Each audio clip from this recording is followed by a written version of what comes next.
battles of Lexington and Concord were the first battles of the American Revolutionary War. On the evening of April 18, 1775, Paul Revere was sent to Lexington, Massachusetts, to warn John Hancock and Samuel Adams and his troops that the British were preparing to attack. Don't fire unless fired upon, but if they want a war, let it begin here.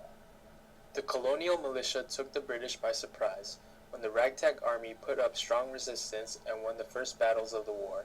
The British finally realized what they were up against. Rather than a small group of radicals, they were met with an unconventional yet powerful group of rebels. These initial battles of the Revolutionary War were memorialized as the shot heard round the world in Ralph Waldo Emerson's poem, Concord Hymn, in 1836. A few months later, on June 17, 1775, the Continental Army and the British forces fought for control over Bunker Hill. The rebels were outnumbered and unprepared. They ran out of ammunition and had to retreat. Despite their victory, the British lost over a third of their forces, further demonstrating the strength of the rebels. A few more such victories would have shortly put an end to British dominion in America.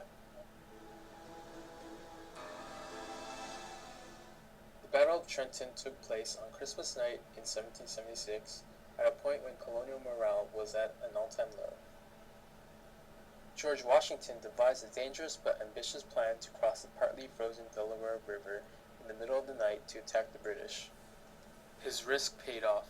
The Continental Army captured two-thirds of the British troops and revived their hopes for successful revolution. Tell General Sullivan to use the bayonet. I am resolved to take Trenton.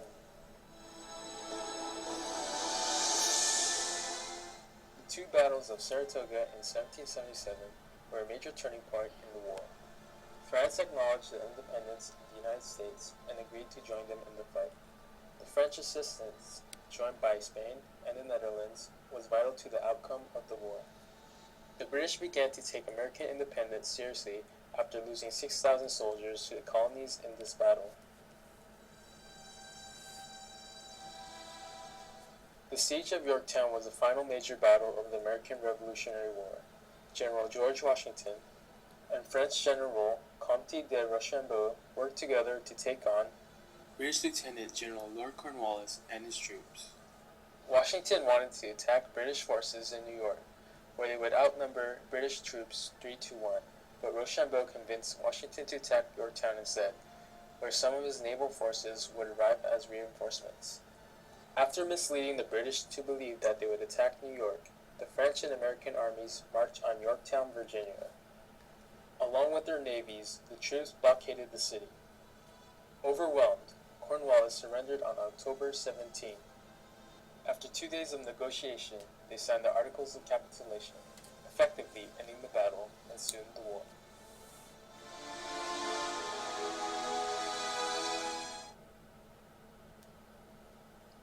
Welcome to Major Battles of the American Revolution.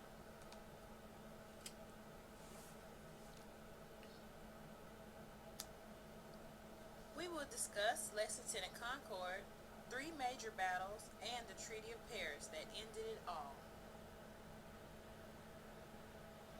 Lexington and Concord are not considered major battles because the war had not officially started, and they were minor engagements. Here we have a map of the locations. You can see the British movement and just where the fighting took place. Bunker Hill is the first major battle. It actually took place on Breed's Hill, but they were confused about the location. Here is an illustration of the Battle of Bunker Hill and what they believed it looked like. Notice the battle formations and straight lines. Saratoga is significant because this is the battle where the French joined in. The French were very instrumental to America's success. Here is a map of Saratoga's location in Saratoga, New York.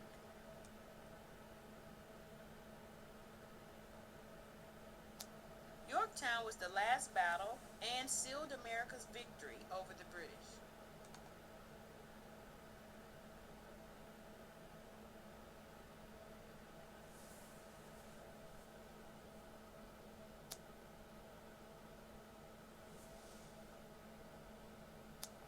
The Treaty of Paris recognized America's independence, and British surrendered the 13 colonies and Quebec to America.